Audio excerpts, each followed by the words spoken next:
Good morning बच्चों। Hindi grammar में आज पता है हम क्या सीखेंगे। आज हम सीखेंगे निबंध को लिखना। इसको हिंदी में बोलते हैं निबंध लेखन और इंग्लिश में बोलते हैं ऐसे राइटिंग। और चैप्टर है आपका 20। सबसे पहले हम ये जानते हैं कि निबंध होता क्या है और निबंध को कैसे अच्छा लिखा जाता है। देखिए, निबंध में सजीवता, संबद्धता और सुगठित ढंग से भावों और विचारों को प्रकट किया जाता है। इम्पॉर्टेंट चीज़ क्या है कि हम जब निबंध लिखते हैं तो हम अपने भावों और अपने विचारों को प्रकट करते हैं। याद करके निबंध लिखना उचित नहीं होता है, क्योंकि जब आप याद करके लिख रहे हैं तो वो तो किसी और के भाव, किसी और के विचार है ना। निबंध का सही और उचित मतलब केवल तभी निकल पाएगा जब आप अपने खुद के भावों और अपने खुद के विचारों को प्रकट करने की स्थिति में आ जाएं। तो जब आप इस तरीके के विचार प्रकट करते हैं तो उन विचारों में क्या होना चाहिए? सजीवता होनी चाहिए, विचार जीवित होने चाहिए। मरे हुए विचारों को कौन पढ़ना चाहेगा? संबद्धता होनी चाहिए, मतलब एक विचार दूसरे विचार से संबद्ध होना चाहिए, जुड़ा हुआ होना चाहिए। ठीक। और अपनी भाषा को एकदम सुगठित तरीके से, एकदम बढ़िया तरीके से जब आप लिखते हैं तो पढ़ने वाले का मन लगता है। किसी भी निबंध को सामान्यतः निम्नलिखित हम 3 भागों में बांट सकते हैं। एक निबंध अगर हम देखें तो उसको 3 भागों में बांट सकते हैं। पहले उसकी शुरुआत, बीच में उसका बोल सकते हैं मिडिल वाला पार्ट, उसकी विषय वस्तु, और लास्ट में होता है कंक्लूजन यानी कि उपसंहार। तो सबसे पहले होती है प्रस्तावना। इसमें क्या होता है? इसमें निबंध का सामान्य परिचय होता है, जिसमें लेखक ये बताता है कि वो क्या लिखने वाला है और किस क्रम में लिखने वाला है। बीच में आती है निबंध से रिलेटेड संपूर्ण विषय वस्तु। यही निबंध का मुख्य भाग होता है और इसमें निबंध का संपूर्ण वर्णन होता है। और अंत में आता है उपसंहार। अब आपने अपने भाव, अपने विचार प्रकट कर दिए, अब बिल्कुल निष्पक्ष होकर, बिल्कुल तटस्थ भाव के साथ आपको उसका अंतिम भाग लिखना होता है। इसमें लेखक निबंध के विषय का सार लिखकर उस पर अपना मत प्रकट करता है कि अंत में अब जो है वो मेरी राय ये है। निबंध लिखते समय ध्यान रखने लायक मुख्य बातें कौन सी हैं? जिस विषय पर निबंध लिखना हो उस विषय पर अधिक से अधिक जानकारी एकत्रित कर लेनी चाहिए। ये तो सबसे प्राइम रिक्वायरमेंट है। अगर आपके पास जानकारी नहीं होगी तो आप निबंध तो लिख ही नहीं सकते हैं। अब जानकारी लेने के लिए ज़रूरी है कि आप अखबार पढ़ें, आप मैगज़ीन पढ़ें, आप टीवी देखें तो उससे कुछ सीखें, आप मोबाइल चलाएं तो उससे कुछ सीखें। जब आप लगातार सीखते रहते हैं और फिर आप लिखने बैठते हैं तो निबंध लिखने के लिए आपकी कलम स्वतः ही चलती है।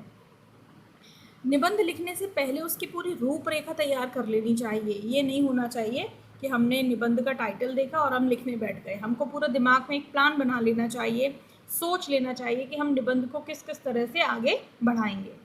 निबंध की भाषा सरल होनी चाहिए, स्पष्ट होनी चाहिए और मौलिक होनी चाहिए। मौलिक मतलब कहीं से चोरी की हुई नहीं होनी चाहिए, अपनी खुद की होनी चाहिए। जैसे आप खुद से बोलते हैं वैसे आप निबंध लिखें।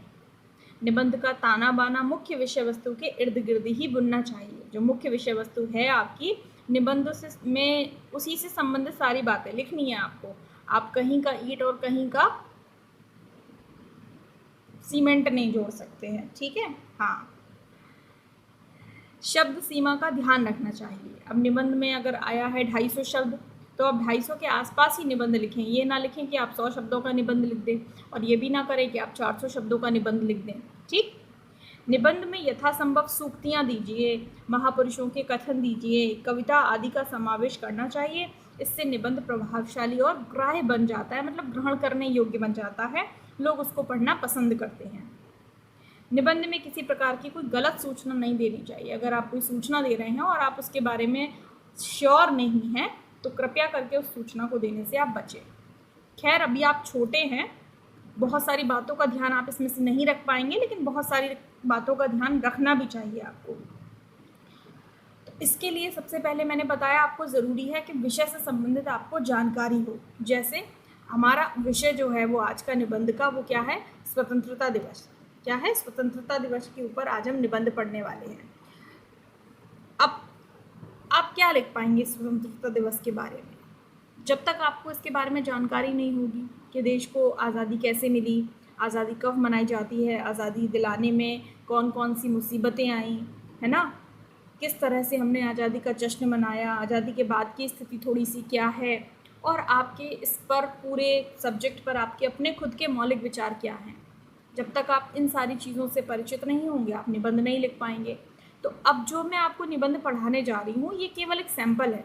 क्या है? एक सैम्पल है। आपको ये नहीं करना है कि आप एज इट इज़ निबंध पढ़ लें और एज इट इज़ समझ लें, याद कर लें, लिख लें और एग्जाम्स में अगर आए तो आप एज ए उसको कॉपी कराएं। नहीं, वो निबंध ना तो उचित माना जाएगा और न मौलिक तो बिल्कुल है ही नहीं, क्योंकि ये निबंध किसी और ने लिखा है ना, ये उसके विचार है, आपके विचार पूछ रहे हैं।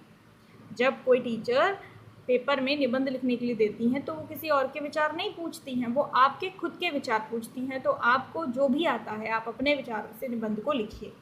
तो अब मैं आपको स्वतंत्रता दिवस पर एक निबंध ये पढ़कर सुनाती हूँ, लेकिन इसके बाद आप लोग कोशिश करेंगे कि इसमें से जितनी जानकारी आपको मिल रही है या अदर सोर्सेज से आपको जितनी जानकारी मिल रही है उन सारी जानकारियों को कलेक्ट करके आप अपनी नोटबुक में स्वतंत्रता दिवस के ऊपर निबंध स्वयं लिखेंगे। ठीक है, देखिए। तो स्वतंत्रता दिवस के बारे में सबसे पहले बात क्या है कि सबसे पहले एक कविता की 2 पंक्तियाँ लिखी हुई हैं कि हम पंछी उन्मुक्त गगन के पिंजरबद्ध न गा पाएंगे, कनक तीलियों से टकराकर पुलकित पंख टूट जाएंगे। ठीक, ये कविता की 2 लाइनें हैं कि हम पंछी उन्मुक्त गगन के पिंजरबद्ध न गा पाएंगे, कनक तीलियों से टकराकर पुलकित पंख टूट जाएंगे। हम पंछी हैं उन्मुक्त गगन के, उन्मुक्त मतलब एकदम आज़ाद आसमान के पंछी हैं हम खुले आसमान के पंछी हैं। पिंजरबद्ध न गा पाएंगे, हम पिंजरे में बंद होकर ज़िंदगी नहीं जी पाएंगे, पिंजरे में बंद होकर हम नहीं रह पाएंगे, क्योंकि पिंजरे में बंद होने से क्या होगा, कनक तीलियों से टकराकर, कनक मीन्स सोना, सोना मतलब सोने का पिंजरा अगर आप हमारे लिए बनाते तो सोने की जो पिंजरे की जो सलाखें होती हैं उनसे टकराकर हमारे जो पुलकित पंख हैं, जो हमारे कोमल कोमल पंख हैं, वो टूट जाएंगे। ये एक स्वतंत्रता की चाहत रखने वाले इंसान की या पक्षी की या किसी भी सजीव व्यक्ति की इच्छा होती है। प्रसिद्ध कवि शिव मंगल सिंह सुमन NCERT की 7th क्लास की हिंदी की जो बुक है ना उसका पहला चैप्टर यही है। इसमें क्या है कि बहुत प्रसिद्ध कवि हैं शिव मंगल सिंह सुमन, उन्होंने अपनी कविता के माध्यम से इस बात पर प्रकाश डाला है कि पंछी भी पिंजरे में कैद रहना पसंद नहीं करते, भले ही उन्हें सारी सुख सुविधाएं प्रदान कर दी जाएं, यह उनके स्वभाव में ही नहीं होता। उसी प्रकार मनुष्य भी परतंत्रता से खुश नहीं होता, वह दूसरों के अधीन तो स्वप्न में भी रहना पसंद नहीं करता। सभी बच्चे, सभी लोग, सभी बूढ़े, सभी जवान क्या होना चाहते हैं, उन्मुक्त होना चाहते हैं, आज़ाद होना चाहते हैं। तो इन दोनों पंक्तियों को स्टार्टिंग में लिखकर, अब ये पंक्तियाँ आती थी तो आपने इस्तेमाल कर ली, अब आपको आती नहीं होंगी तो आप कैसे इस्तेमाल करेंगे। तो जब आपके सिलेबस में हिंदी कविता पढ़ाई जाती है तो इसलिए नहीं पढ़ाई जाती कि आप उसको पढ़ लें, याद कर लें और एग्ज़ाम दे दें, नहीं, आपको कविता याद रहनी चाहिए ताकि जहाँ पे भी आप उसका इस्तेमाल कर सकें आप कर पाएँ। ठीक, तो अब ये 2 कविता लिखकर और कविता के बारे में भी थोड़ा सा बहुत बताकर उन्होंने एक प्रस्तावना स्टार्ट कर दी है। अब उसके बाद वो विषय वस्तु शुरू करते हैं। देखिए, हमारा देश 15 अगस्त 1947 को आज़ाद हुआ। इस दिन हमें सैकड़ों वर्षों की गुलामी से मुक्ति मिली थी, इसलिए यह दिन राष्ट्रीय पर्व के रूप में मनाया जाता है। भारतीयों के जीवन में स्वतंत्रता दिवस का विशेष महत्व है। हमारे देशवासियों ने बड़ी बड़ी कुर्बानियां देकर भारत माता को आज़ाद कराया। पैराग्राफ चेंज करके आगे लिखा है, देश को स्वतंत्र कराने का सबसे बड़ा प्रयास 1857 में किया गया था। अब यहाँ से जानकारी स्टार्ट होती है। देश को स्वतंत्र कराने का सबसे बड़ा प्रयास 1857 की क्रांति जो फेमस है वहाँ से हुआ था। इसमें क्या हुआ था, इसमें मंगल पांडे, झांसी की रानी, तात्या टोपे, कुंवर सिंह एवं नाना साहब आदि वीरों ने योगदान दिया था। 1857 की क्रांति में हिस्सा लेने वाले कुछ महान हमारे जो सेनानी थे उनके नाम हैं। स्वतंत्रता के संघर्ष में बाल गंगाधर तिलक, गोपाल कृष्ण गोखले, लाला लाजपत राय, महात्मा गांधी, विपिन चंद्र पाल, अरविंद घोष आदि असंख्य नेताओं ने साथ दिया था। भगत सिंह, सुखदेव, राजगुरु, चंद्रशेखर आज़ाद, बटुकेशर दत्त और अशफाक उल्ला आदि देशभक्तों ने तो स्वतंत्रता प्राप्ति के लिए हंसते हंसते अपने प्राणों की आहुति तक दे डाली। तो इतने सारे नाम, इतनी सारी जानकारी आपके पास होनी चाहिए ना, तभी आप स्वतंत्रता के बारे में कुछ लिख पाएंगे। सबसे पहले स्वतंत्र भारत का ध्वजारोहण करने का जो गौरव है वो प्रथम प्रधानमंत्री पंडित जवाहरलाल नेहरू को प्राप्त हुआ था। तब से लेकर आज तक प्रत्येक वर्ष 15 अगस्त को यह राष्ट्रीय पर्व बड़े ही धूमधाम एवं उत्साहपूर्वक मनाया जाता है। कहाँ मनाया जाता है ये तो आपको पता ही है ना, हमारी राजधानी में लाल किले पे। हमारे देश की राजधानी दिल्ली को दुल्हन की तरह सजाया जाता है। इस दिन दिल्ली के लाल किले पर प्रधानमंत्री ध्वजारोहण करते हैं। हमारा राष्ट्रीय ध्वज शान से अपना मस्तक ऊंचा किए हवा से बातें करता दिखाई देता है। इस दिन राष्ट्रीय तिरंगे को 21 तोपों की सलामी दी जाती है। इसके साथ ही राष्ट्र की स्वतंत्रता के लिए बलिदान देने वाले जितने भी हमारे सेना नायक हैं उन सभी को श्रद्धांजलि भी दी जाती है। इस अवसर पर दिल्ली के सभी विद्यालय, कार्यालय, कारखाने एवं संस्थान आदि बंद रहते हैं। स्वतंत्रता दिवस भारत के नगर नगर, गांव-गांव में बड़े उत्साह एवं प्रसन्नता से मनाया जाता है। सरकारी कार्यालय एवं विद्यालयों में भी ध्वजारोहण कर सांस्कृतिक कार्यक्रम प्रस्तुत किए जाते हैं।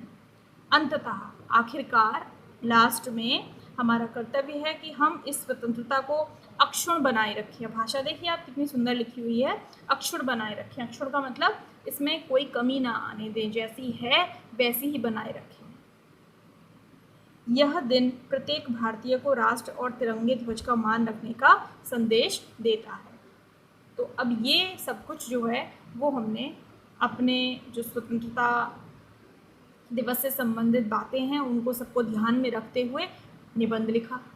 अब इस निबंध से आपको ये पता चला कि निबंध कैसे लिखा जाता है, उसको प्रस्तावित कैसे किया जाता है, उसका उपसंहार कैसे लिखा जाता है और विषय वस्तु किस तरीके की होती है। आपको जानकारी मिली कि किन किन लोगों ने हमारी आज़ादी में रोल प्ले किया, कौन कौन से जो हमारे स्वतंत्रता सेनानी थे उनके नाम थे। अब ये सारी जानकारी इकट्ठा करने के बाद आप इसको 2-4 बार और पढ़ लें चाहें तो, लेकिन ये सारी जानकारी इकट्ठा पढ़ने के बाद अब आप जब लिखने बैठें तब आपके विचार मौलिक रूप से आने चाहिए। आपके भीतर से निकलना चाहिए कि आप देश की आज़ादी के ऊपर निबंध लिखें। याद करके लिखा तो क्या लिखा, है ना, रट के लिखा तो क्या लिखा। तो ये रट के लिखने वाला जो काम है, कृपया करके इस काम को आप बंद कर दें। ये बिल्कुल भी काम नहीं आता है। जब भी निबंध लिखें मौलिक रूप से लिखें, उचित तरीके से लिखें, सही तरीके से लिखें। ठीक, इसी बात के साथ मैं आपको अब इस निबंध के साथ छोड़ देती हूँ। आज़ादी का उत्सव है, मनाइए, इसको अच्छे से मनाइए। आज़ादी के बारे में और ज़्यादा जानकारी आप जहाँ से जुटा सकते हैं वो जुटाइए। याद कीजिए अपने इतिहास को, अपने कल्चर को, गर्व कीजिए अपने भारतीय होने पर। थोड़ा बहुत अपने आप को भरिए अच्छी भावनाओं से, देशभक्ति की भावनाओं से, तब आप एक अच्छे निबंध को लिख सकते हैं। ठीक, तो अगले वीडियो में हम अगला निबंध पढ़ेंगे, उसके बारे में कुछ और नई बातें सीखेंगे। तब तक आप इस निबंध को फिर से एक बार पढ़िए और अपने आप से सभी बच्चों को ये निबंध लिखना है। चीटिंग नहीं करनी है, एज इट इज़ आपको ये निबंध नहीं उतारना है, प्रॉमिस नहीं। चलिए, तो अब आज के वीडियो को यहीं एंड करते हैं। Till then take care of yourself, bye bye.